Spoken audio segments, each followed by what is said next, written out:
go to the Make It Right, Call Right hotline. Mary Kay Cabot joins us on the show right now. Mary Kay, good morning to you. Before we get with coaches, Brandon Aiyuk, yes or no? Oh, boy, that's a good one. We know that they have pursued him in the past, and Andrew Berry has a tendency to circle back on guys that he's tried to acquire before and go wrap them up. So I wouldn't be surprised if they at least do their diligence and inquire. Would you want him on this team? I'd have to do a lot of homework to make sure that it's a culture fit. And, of course, I wouldn't do anything until you have the new head coach in place, the new offensive staff in place, and make sure that he is a player that is going to fit in with your culture, with your offense, and just fall in line with everything that you want to be doing. All right, go ahead, Tone. Ask her about the coaches. All right, Mary Kay, what do you think so far about this coaching search in general? You've covered probably more than most beat writers around the NFL. So is this one, has it been surprising to you at all, or has it kind of been what you expected? Well, it hasn't been surprising. I think what's different about it is the fact that there are so many vacancies, right? Usually there might be half a dozen, 5, 6, something like that. There are 10 vacancies this year. So there are a lot of moving parts in this, to the point where even when Sean McDermott got fired, I knew that the Browns would do their homework, do their diligence, and at least inquire about him. Now, I don't know if it will ever get to the interview stage, but they have looked into most of the coaches, the quality coaches that have gotten fired, to decide if they want to bring them in. So that's what's kind of different about it. And then the other thing is Andrew Berry is running this search, and he is thinking outside the box and interviewing some really young guys that have very, very little experience in the play calling realm. And these hires would be really unorthodox. But I think that it's fine to go ahead and take a chance like that. And it's worked out for other teams in the past. So I would have no problem whatsoever with them hiring a Grant Udinski or a Nate Scheelhaus in this search. I'm intrigued by Jesse Minter, too. But that one, to me, I wonder about it a little bit, because they would have to drastically probably alter their defense. And then you can't rule out Jim Schwartz or Todd Monken. So these guys, it's an eclectic group, and I'm fascinated to see how this is going to turn out. It feels like Jim Schwartz, though, is a safety school. Like, you apply to Ohio State, you apply to everywhere else, and you end up going to school with me. What are we doing with him? Because I don't want to jerk him around or anything like that. I think that he's a safe pick, and I think that he'll make fans feel comfortable. But, boy, this has taken a long time just to come to a guy that's been in your building for 3 years. Well, they're going through the process, and they haven't even been able to interview their young guys in person yet.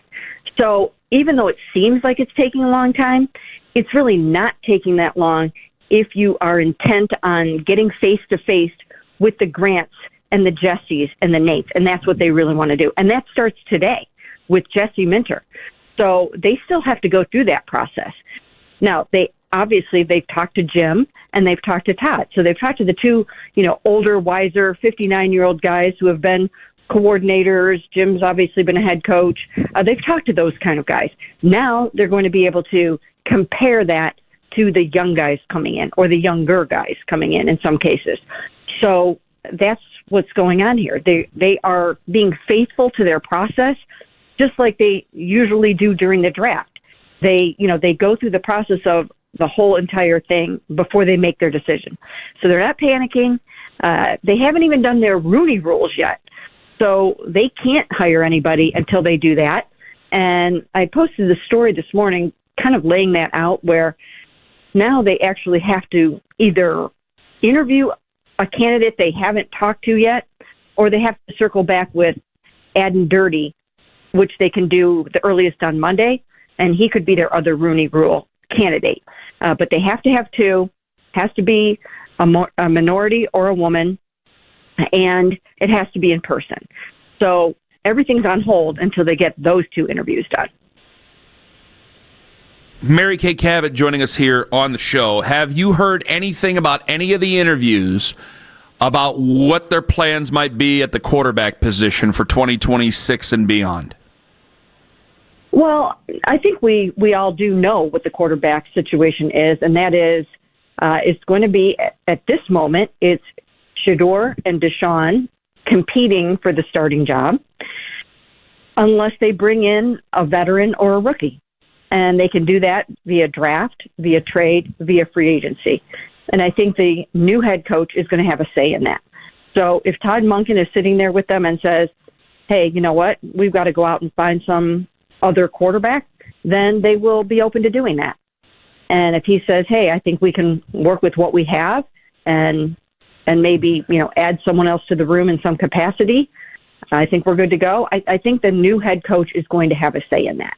I think the Browns see something in Shedeur Sanders. I don't know if they see enough yet to christen him their starting quarterback going forward. We know they haven't done that yet. So I think that the new head coach is going to have a large say in this, and I think he absolutely should. The problem is there are not that many options available.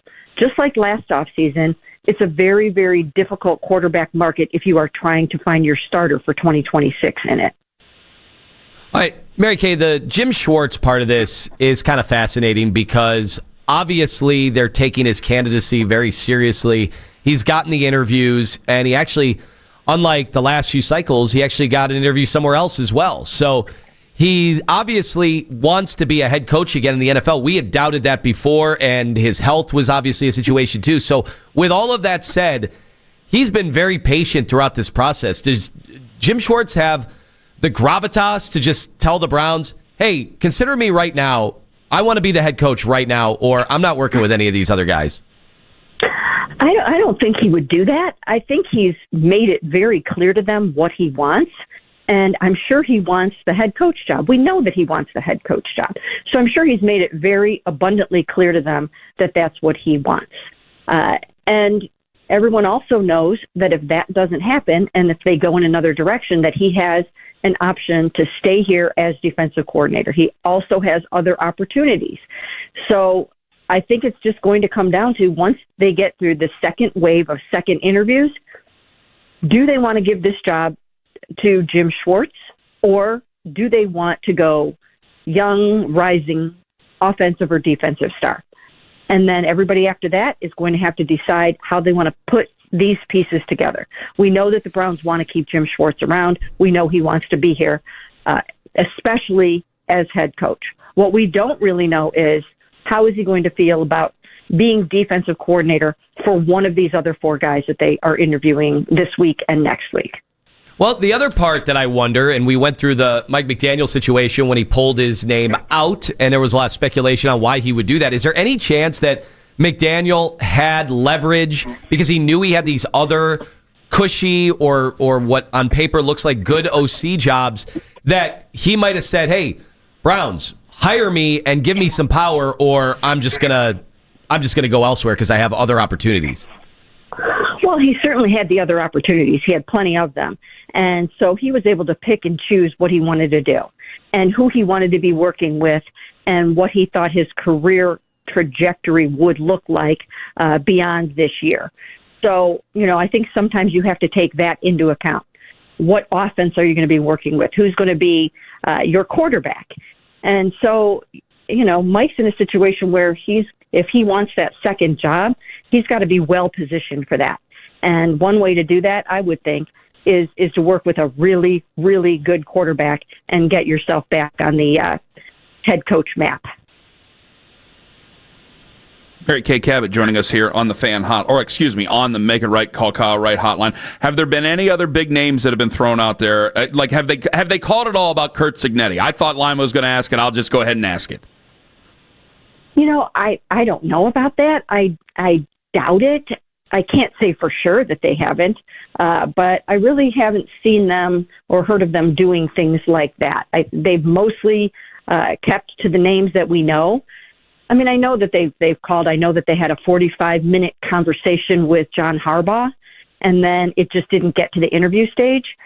Again, I know that they've called about or inquired about Sean McDermott. Don't know if it'll get to the interview stage, and there are other guys like that too.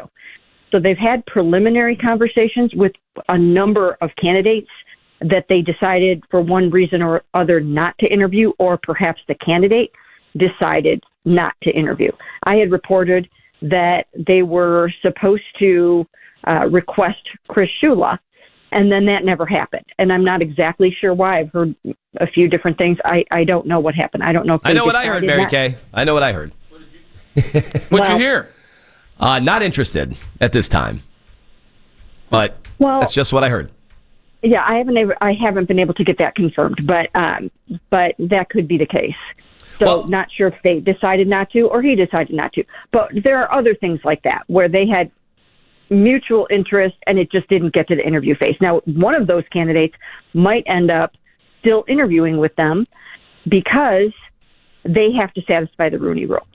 So we might hear a name over the next couple days of someone that they had one of those prelim interviews with or prelim talks with that now surfaces as a candidate.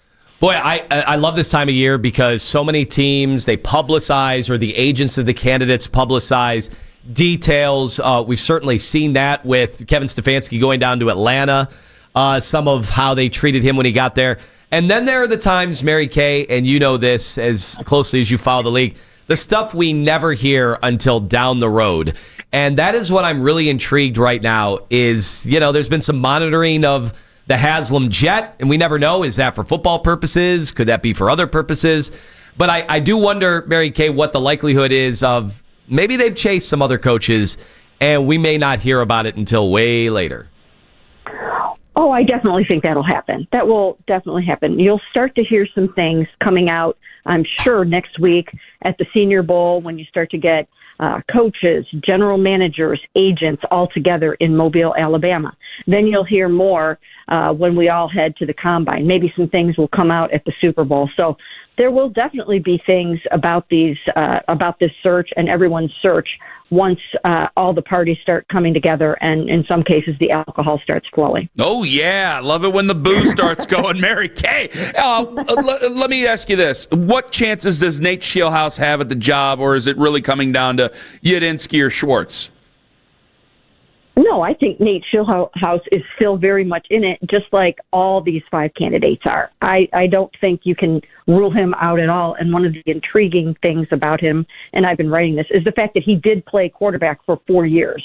And he just has just an intimate knowledge of what it takes to excel at that position. And I think that's attractive when you're going to be working with young quarterbacks like Shador or a rookie or someone else.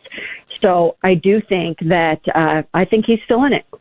But you were all over the Stefanski pairing with Reese, making sure to maintain that relationship and continuing that on wherever his next destination was. He's hired in Atlanta. And sure enough, you were vindicated. I said earlier in the show, I go, there's no way he's taking Tommy Reese. I should have listened to Mary Kay. And what it tells me, and I'm curious what it tells you, is that Kevin looked at Reese and how he conducted the offense and did not ding him whatsoever for the fact they were like 31st or 32nd, depending on the stat, because he just didn't think there was enough here in terms of a talent pool on offense.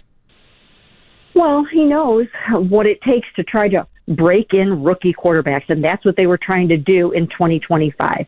It doesn't matter if it was Dylan or Shador. They had a really tall order in trying, no pun intended there. They had a really tall order in trying to bring these rookies up to speed as fast as they could and get them out there playing some football. I mean, that's not easy. Brian Dable lost his job. Brian Callahan lost his job this year trying to break in rookie quarterbacks. It's a very, very difficult task. So I think Kevin recognizes that with Tommy and sees in Tommy what a lot of other people see in Tommy, including Nick Saban, and that is he is another one of those rising young stars in the game that will go far. What'd you think of Baker's tweet about Kevin?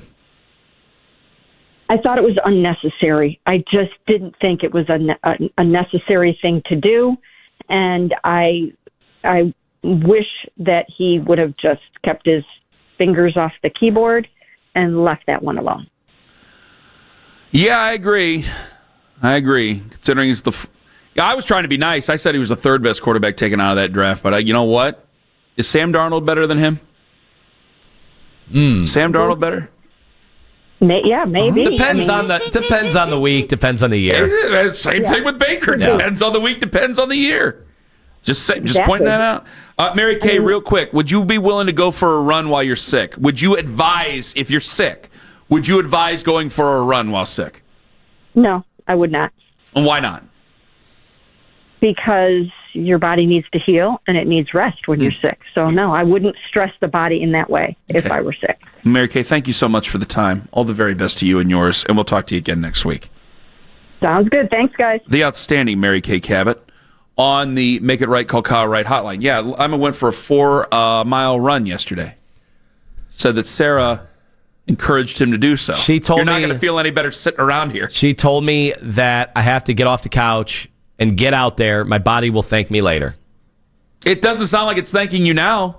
There's been no gratitude in any way, shape, or form. Get that nice, dry, cold air in your lungs. What's your life insurance situation? Is this Ken's been hearing me cough. Is Lima's wife trying to kill him? 216-474-0092. Is this Sarah's version of poison? Got to think about it. The band? I've been seeing a lot of videos where people are going, I'm not saying, I'm just saying that I see things. The videos that you're showing me over there about quarterbacks and God knows what. Maybe I just see things. I just see that, maybe your wife is trying to lead you down a primrose path or make you run down a primrose path.